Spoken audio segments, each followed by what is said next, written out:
Before the summit began, when the Chinese president decided not to attend the Delhi G20, it was seen as a snub to India. But do you believe, with what has been achieved in the last 2 days, over Saturday and Sunday over the Delhi G20 summit, not just India but other countries in the G20 have shown to China that if China does not want to be part of that room at the highest level, then it's China's loss, it's not the rest of the world's loss? Look, again, it's honestly not for us to say who will go at what level to which meeting. That's a national choice. It's a national choice and we must respect that. In terms of what happened in Delhi, I would say, look, China was an important player and finally at the crucial moment, China was contributive to what was overall consensus. So it was not that therefore they were not part of the conversation. They were very much in the conversations. They were very much in the negotiations. So I mean, the G20 at the end of the day was 20.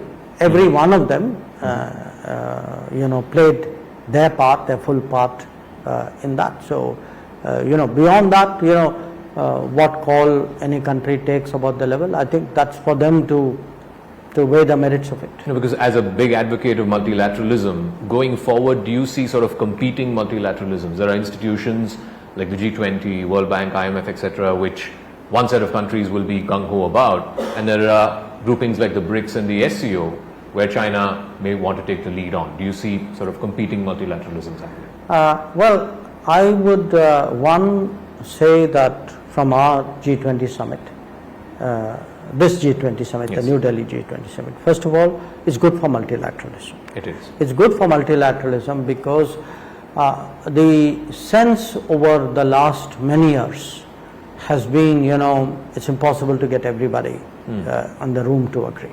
Yeah. Okay.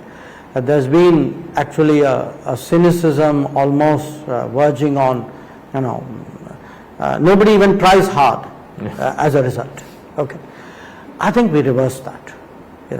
For me, one very powerful takeaway was people leaving Delhi, the other 19 delegations would leave with that sense that, look guys, we actually got a common landing point.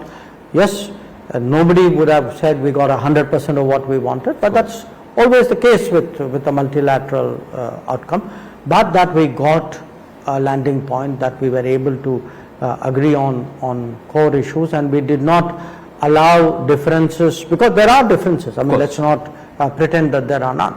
That even though there are very deep differences on some issues, we had the wisdom and the foresight to come together on the issues on which we would agree. But the other part which you mentioned about BRICS, I want you to really reflect on what you yourself said. Please don't think that BRICS is something which is led by one member of the BRICS. BRICS has 5 members. Sure. Let me tell you, each of the 5 weighs in forcefully, actively, productively on what happens in the BRICS. We've just come out of a BRICS summit. There is a sort of a Western narrative which would ascribe to BRICS a certain kind of national ownership. I think it does a disservice to all the rest of us. This may be a kind of a polemic between China and the West, but I don't think it's a true picture, and I don't think, frankly, it's very helpful to actually understand what is happening in the BRICS either.